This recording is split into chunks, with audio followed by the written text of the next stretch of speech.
Hey guys, it's Eclipse here, and today's update news video we are looking through a lot of news. As you can see on screen right now, we have tons and tons to go through. I will timestamp everything so you can go through the bits that you find most interesting, and hopefully that will be good for you guys to get an overview of what's actually coming soon. We've got plenty of stuff, we'll get right into it now and hopefully you enjoy. Obviously let me know your thoughts as to the update and what you think of this news in the comment section down below, and we can get a good discussion going as we always do on these types of videos. Really do appreciate all of the support. Now, without further ado, current win rates. So we've got some more data on some of the tanks. So previous update news that we did on the channel, we went through some of the statistics for the Italian heavies.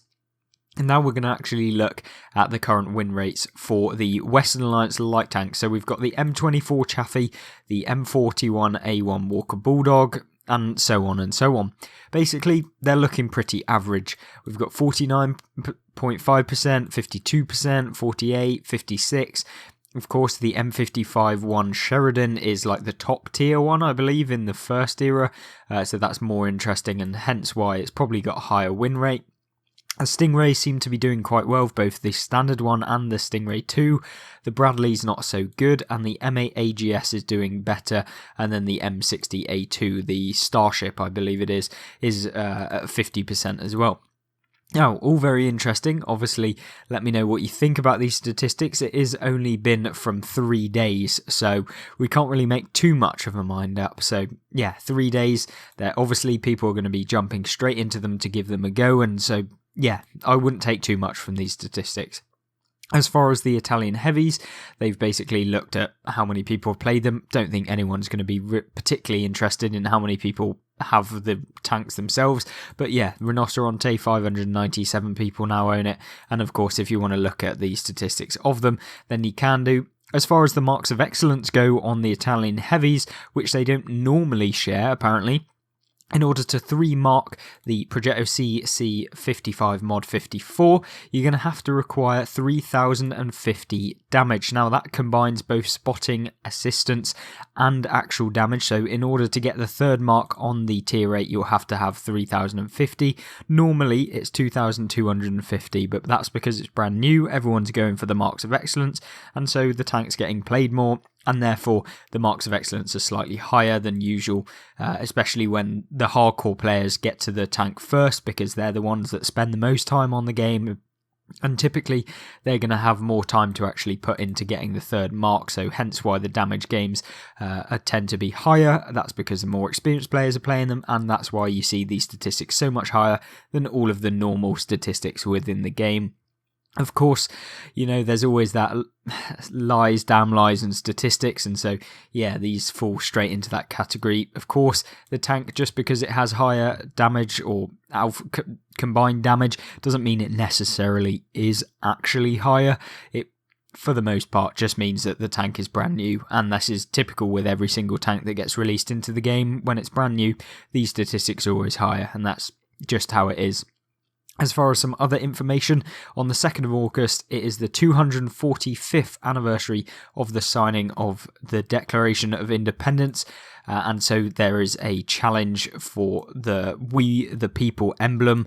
Not going to be too interesting, you just basically get an emblem, probably some silver, and also some stuff. We will cover that in another news video when the actual articles drop. We'll look through all of the rewards, so if you want to stay tuned with that, then be sure to subscribe to the channel if you aren't already, and of course make sure to stick back and have a look through all of the previous update news if you want to get up to date with some of the recent changes that have come onto World of Tanks. As far as the 3rd of August, which is on Tuesday, we are getting quite a few new things. So on track to go with a newly balanced mouse. So yes, the mouse is getting rebalanced. There's some information on that later that we'll have a look through. The mouse is basically, that whole line is basically getting some buffs to make it more in line with the current game meta and everything like that. There'll be a roll call challenge to earn camos, silver and key cards, which is really, really nice. Any bonus operations are always good with me. I think it, drives players to play the game, give them a little interesting thing to do. And then August challenge. You can now earn the Object 268 version 5. So if you missed out on the Object 268 version 5 with the Snake Plissken 3D Commander, you will be able to actually get this tank within the game again. For all of you who missed the season, you'll be able to get this. Don't know how you're feeling about it, because they've basically released another Season Pass reward for free. So I guess if you purchase a Season Pass, you'll be getting a load of silver, because when you get a tank that you already own from the challenge, if you complete the challenge, you'll get the silver equivalent back. So that'll probably be quite a lot, actually. It's probably about 10 million silver or something for a tier 10 premium tank. So yeah, definitely interesting, definitely something that if you haven't already got, the Object 268 version 5 is fantastic within the game. So yeah, going to be really, really interesting for those of you who haven't got it to give it a go. And of course, I will do a review on the Object 268 version 5 very, very soon. So if you want to have a look at that, and you'll be able to jump on a bit later on after this video is released, in terms of a couple of days maybe, and the Object 268 version 5 will be released in a video. As far as the anniversary challenge, you can earn premium time, flag and camo vouchers, consumables, boosters, emblems, and the Scourge Kirovets 1. Now, this is another premium tank given out for free by Wargaming, which is a big thumbs up from me. I'm kind of a little bit hesitant to see all of the 268 version 5s in the World War II mode just being spammed, basically, when everyone gets it for free.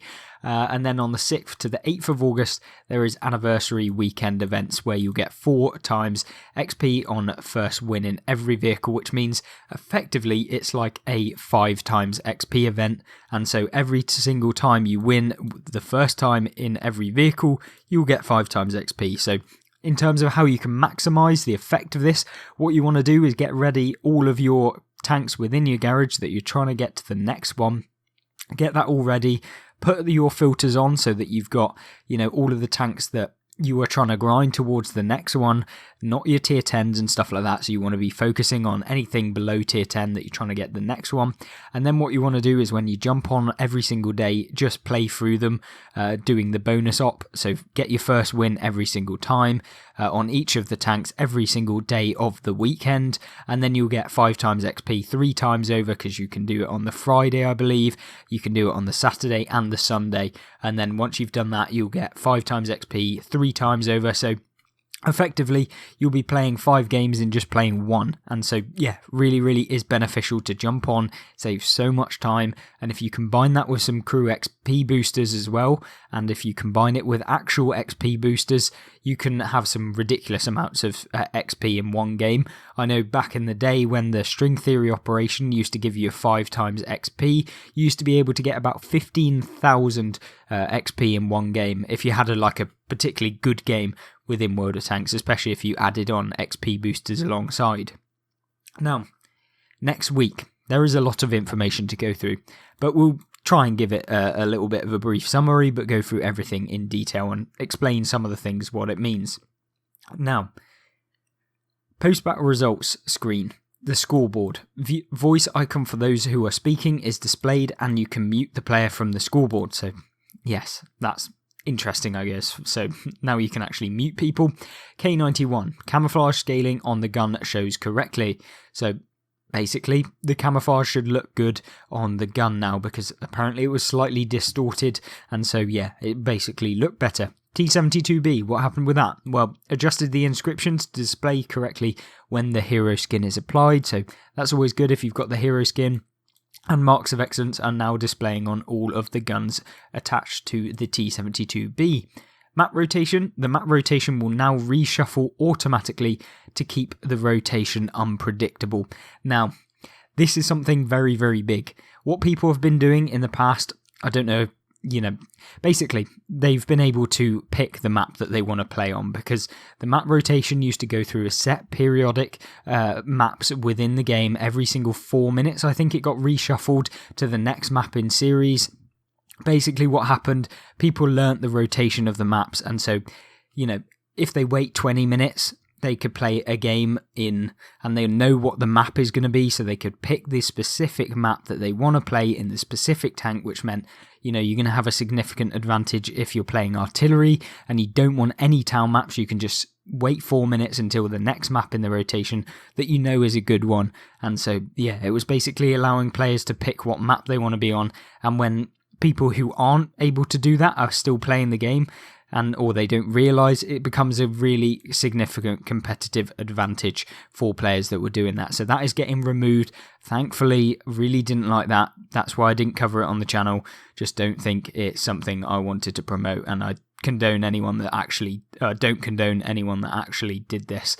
I think it's really, really bad. And yeah, if you can't just play the game normally, then why would you want to do it? Of course, I do advocate for actually having the ability to ban certain maps from the game, or at least the ones that you'll play, because I think sometimes some of the maps just aren't featured very well, especially if you're playing in something like a heavy tank and you get Prokhorovka, it's just not fun. And similarly, if you get Himmelsdorf as an artillery player, or if you get something like a town map like Ensk in a light tank, it's particularly not very fun either. And so yeah, I do advocate for actually being able to ban maps. Maybe Wargaming should actually introduce that into the game, and that would solve a little bit of problems, because yes, I do agree that sometimes this would be really helpful to be able to pick what map you're on, but I don't think that it should be as like a negative in the game, and not actually meant to be like that.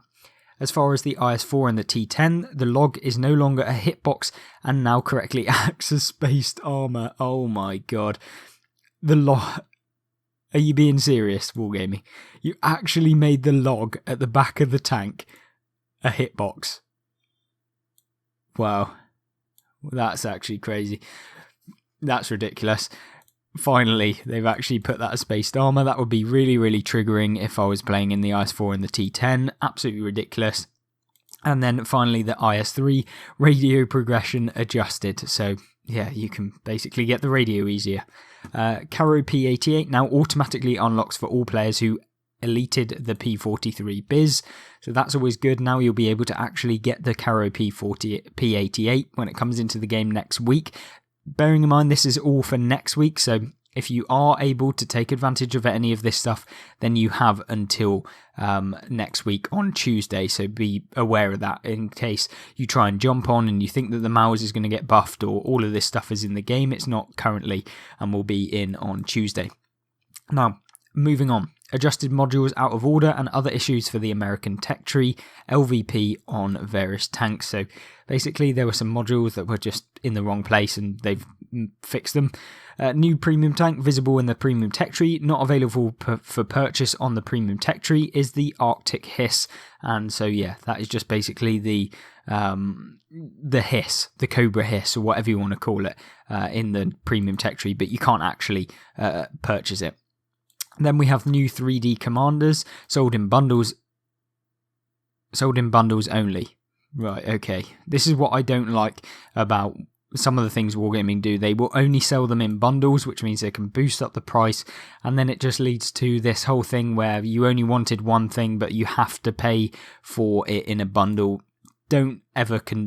Just don't like this. I hate this fact. They used to do it with premium tanks. When they first got released into the game, they would put them in bundles only. So if you wanted the new premium tank, you had to pay for the whole bundle instead of just the tank on its own. And of course, you would pay a big amount more for the bundle, even though you just wanted the one tank that was within it. I don't really like that whole mentality, even though it is only 3D commanders, I know.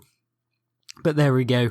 Scarlet and Destro will be coming into the game as 3D commanders, and probably cost you an arm and a leg, 8,000 gold I expect for both of them, as part of a bundle, of course. And yeah, don't really like that kind of thing, and I don't think the 3D commanders have really taken off that well. As far as tanks reforged, so this is the German super heavy tech tree line review. So basically, everyone knows the Maus. It's that iconic, huge, chunky, slow ogre of a tank that was in World of Tanks console. This one is basically getting a buff from 20 kilometers an hour forward to 25 kilometers an hour forward. So that means you are getting a 25% bonus in the speed at which your tank can move. That is massive. And by massive, I literally mean you can now go 25% faster forward. That's going to be huge. You can get into position quicker, especially if you've got the engine upgrade to boost this even further. You can probably get the Maus now up to 30 kilometers an hour forward, which is mad, absolutely mad. The chassis has been upgraded, which I would basically assume that now the dispersion during vehicle movement is now 0.18 instead of 0.22, so you're going to be more accurate on the move. And also during vehicle rotation, so if you're rotating the hull, you're going to go from 0.22 down to 0.18 as well, so you're going to basically be more accurate on the move.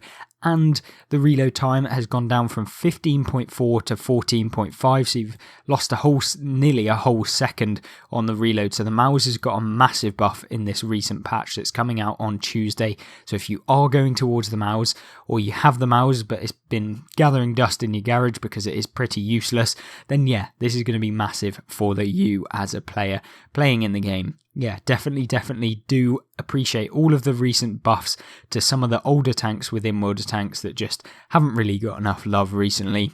And definitely like this. And then moving on, the tier 9, the Maushan, has also got the speed buff from 20 to 25. The terrain resistance has decreased, which means that I think you'll actually be able to drive faster, and you won't be slowed down by the terrain as much when you have both the chassis on the tank. So when you upgrade, you'll be able to basically have better terrain resistances, which mean you can get up to top speed faster and also maintain the top speed that you have in your tank. And then finally, the tier 8, the VK1001P, has got a speed buff as well, but that only goes from 20 to 23, and that is literally the only thing that they've buffed. As far as premium tanks, for those of you that have the Mauer Breaker, otherwise known as the Mauer Pua, basically the VK16801P has now been able to go 25 kilometers an hour forward instead of the 20. It's got its front hull gun port armor up from 150 millimeters to 180, which is a massive buff, 30 millimeters of extra armor, and the commander's hatch at the top of the vehicle, so the cupola, has now gone from 150 to 200 millimeters. That means that no longer can you just aim at the kind of cupola of the vehicle and just know that you're going to pen. But yeah, I think that is very good. I think it's going to make it a lot harder to deal with some of these German heavy tanks or super heavy tanks within World of Tanks console. So yeah, I think it's going to make the Mauer Breaker slightly more competitive, although probably still pretty awful. And then of course the VK16801P, which is the other premium version, the exact same tank, it's just unskinned. Yeah, that gets all of the same buffs. And then Snake Plissken has an alternative skin as well. So yeah, really do appreciate the buffs to the German heavy tanks or super heavies. Think they're going to make them a hell of a lot more usable within the game, and I definitely do like that.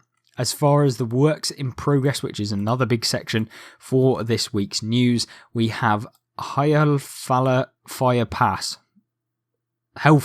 basically. This one's interesting. I think it is basically going to get brought into the actual game. It's only in custom games currently, so I would assume that it would come into the actual game. Balance looks good, but mostly games with few players. So the balance currently is just not where it's at, well, not where they wanted it to be for it to be actually brought into the game. I think they're looking at trying to make sure that the balance of the map is good enough to come into the actual game, and I think that that is something I would 100% want to get right before I bring it in. What you don't want is like one side of the map to literally be the winning side and the other side to be the losing side, at least in something like a 60% wins on one side and 40 on the other, because that's just too unfair. And then, of course, 4th Marks of Excellence has been shown. All what we will do is go through the images at the end of this video to have a look at what some of these interesting things are, and of course you can have a look at that later on. And then basically 4th Marks of Excellence is the later stage of the Marks of Excellence. So no longer will 95% be the maximum that you can get any kind of reward from, but when you reach 100% on your Marks of Excellence, you will get a gold looking Marks of Excellence on the barrel of your tank. So basically what happens You will still maintain the 3 marks of excellence on your tanks, except they will now go golden or shiny, or they basically look slightly different. We'll go through them in a bit. Tech tree improvements.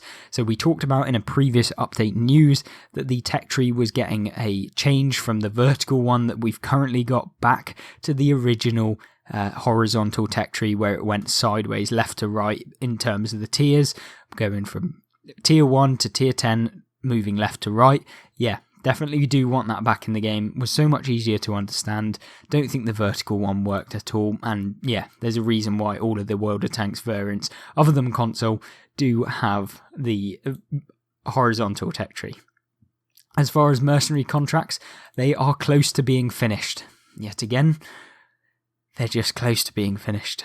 Hopefully, after 7 months, they will actually bring them out, finally finished into the game. In fact, it's nearly 8 months now until mercenary contracts are back in the game, and I think that they weren't even in the game at Update 6.0's release anyway.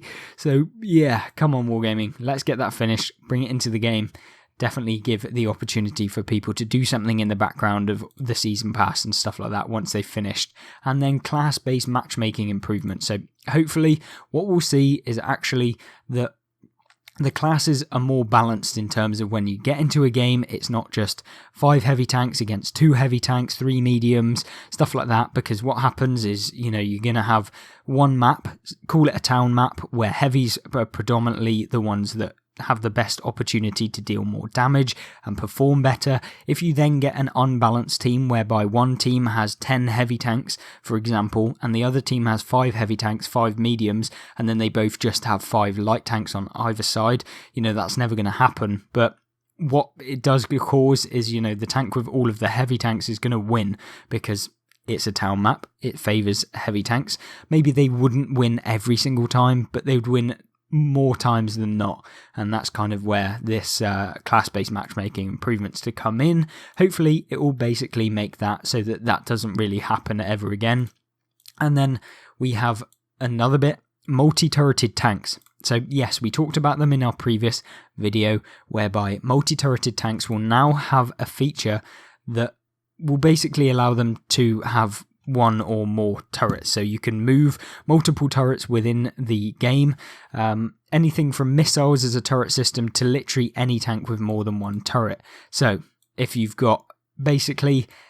have missiles on your tank, like the Bradley, or you have the actual gun itself, then you'll be able to switch between them, be able to move them at different points, and then swap back to the other one, and basically any tank with more than 1 turret will be able to do that. I'm looking at, things like the KV line. I think that one of them has multiple turrets. I'm looking at the KV5. I think that has like tiny little droids with guns on it. Don't know if they'll ever actually get introduced into the game, but those are the sort of tanks that they'll probably be looking at, and I'm pretty sure that they'll probably bring in one novel premium tank that has multiple turrets that is actually pretty OP. That usually happens when they bring in new systems, is that they don't quite balance the premium tank that they first bring in, but we'll have to see how it goes, and I won't make my judgment until we actually see that, if it comes into the game at all. Then we have rank battles. It's still a work in progress, so no rank battles to kind of comment on right now. First work started this week on creating wheeled vehicles. Oh no, wheeled vehicles will be coming into the game, so things like the EBR 105, all of that line, the Hotchkiss, stuff like that. The French wheeled vehicles are coming into the game. Those super fast wheelies, the ones that people don't like on PC, basically coming into the game. First started work this week, and I'd assume that in maybe 2 months' time, at the end of the next season, we'll probably get them, because what I would expect is these multiple turreted tanks would come in at this next season coming out, and then the wheeled vehicles would come at the end of the following season. So yeah, they're probably a couple months away, if not proper at the end of the year. Then UK Cold War tanks confirmed by the end of the year. So we will be getting UK Cold War tanks, probably things like the Challenger and stuff like that will probably coming into the game by the end of the year, which is absolutely fantastic. I like the diversity that they're bringing into Cold War. I think it really helps the game mode out. Hopefully what they'll do is bring in like maybe an option to turn off True Vision, but I doubt that will ever happen. But I guess, I haven't been disliking Cold War, at least anywhere near as much as I hated True Vision on the standard game mode. So yeah, I guess it's up to you if you want to play Cold War. But for me, I'm going to focus mainly on World War II, but I will play Cold War from time to time to go through some of the tanks and give you an idea of how you can play on the Cold War game mode if you are someone that enjoys that. And then the T55A is coming to World War II, so if you're interested in picking up the T55A, it will be earnable. So you'll be able to actually earn this tank, and more information will come soon. So this is big news. You'll be able to get a free tank within World of Tanks, which is the T55A. I would expect it to probably be a tier 9. I wouldn't be surprised if the T55A coming to Cold War will be earnable as part of the season pass next season. Don't know if that's going to be confirmed. I would guess that it's either that or it's part of an earn operation challenge. And of course, let me know what you think about that. I think that that's interesting. It will also be earnable. Whether that's as part of a tech tree or not, I don't quite know. Would be interesting to see. I doubt it would be part of a tech tree, but I would expect it to be part of an earn challenge or the season pass rewards. 2D and 3D commander customization is being worked upon, so they should arrive all at the same time, and adjustments to LVP are on hold while we focus on matchmaker and tech tree. It is a big job. We are a relatively small team and trying to focus on other player feedback points. So I think that that's interesting. Definitely the relatively small team, that is definitely 100% the case. I think that that's kind of something that people misunderstand sometimes, that Wargaming console or World of Tanks console is actually quite a small team comparatively to some of the things, hence why it takes us a lot longer to actually come up with a lot of the maps and stuff. I'm sure that if we had the PC versions, developers and stuff, the game would be a lot quicker to develop new content and we'd have a much bigger game. But I guess that's kind of the limiting factor. Is it worth it actually improving the game that much by employing more developers? I don't know. I haven't seen the business, and so yeah, I think we can only comment your own feedback on that. But I think that they could probably ramp up production and try and build a game that's slightly bigger. But there we go. That's just my opinion. NBA. So I think they need more data. So this is multi-based assault mode. So if you have played the World War II mode and you see that there's 2 flags, they need more data. Should be close to reducing further or removing soon if needed. I really don't like multi-based assault mode. I think it's a really weird idea. I don't think it really works too well.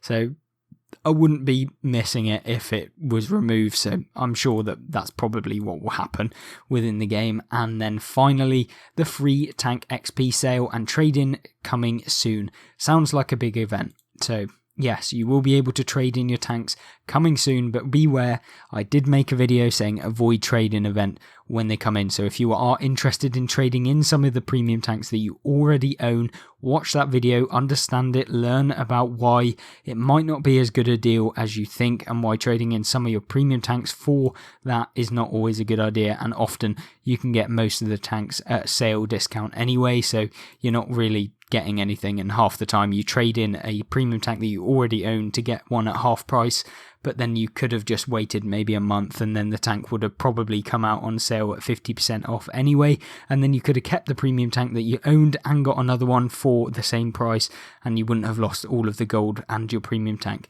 all as one. So yeah, very interesting. Definitely think that that's probably something you want to be thinking about when it comes to trading event, and don't get sucked in by the appeal of saving yourself loads of gold in quotation marks. So yeah, definitely interested to see your opinions on that. Of course, if you do really want a premium tank and there is no way that you can afford any gold, and that, yeah, you're not really bothered about playing an old premium tank that you have, then yeah, go ahead and trade it in. But yeah, that's just something to note. As far as some images, there are a few things. Here we go. So these are the marks of excellence. Do you like them? Do you like the idea of these marks of excellence? Is this something that you want to see within the game? This is for reaching 100%. So we've got the American marks here. I think, actually, yeah, these are the American marks here. Then we have the British marks here. You've got things like the French marks over here. You've got the Czechoslovakian 4th mark. You've got, I don't know what that is. Is that mercenaries? No, that's mercenaries, I think, up there. Then we've got the Chinese up here, or Japanese even. And then, yeah, that's the mercenaries even. I can't remember what these are. But yeah, let me know what you think. Do you actually think that these are good? These are the German ones. So yeah, definitely interested to see what you think about all of these, but this is what the 4th Mark of Excellence actually look like in-game. Let me know what you think, and of course, this is the new Cobra Hiss thing, except this is the Arctic Hiss. So yeah, very interesting tank. Then, of course, these are the actual 3D commands that you can pick up, Snake Plissken, and we've got some other things, and this is a skinned version of the Cobra Hiss, basically, and I'm sure that that will cost you a nice 3,000 gold if you want to pick it up. Of course, let me know what you think in the comment section down below, and of course, let me know what you thought of this video. Was it good? Was it bad? Let me know what was good about it and what was bad about it, and of course, thank you very much for reaching the end of this video. I really do appreciate it. Thank you very, very much, and of course, thank you very much to the channel members who have paid that little bit extra and supported the channel in another way. Yeah, really do appreciate you all, regardless of whether you're a channel member or not. Thank you very much. I hope to see you in the next video.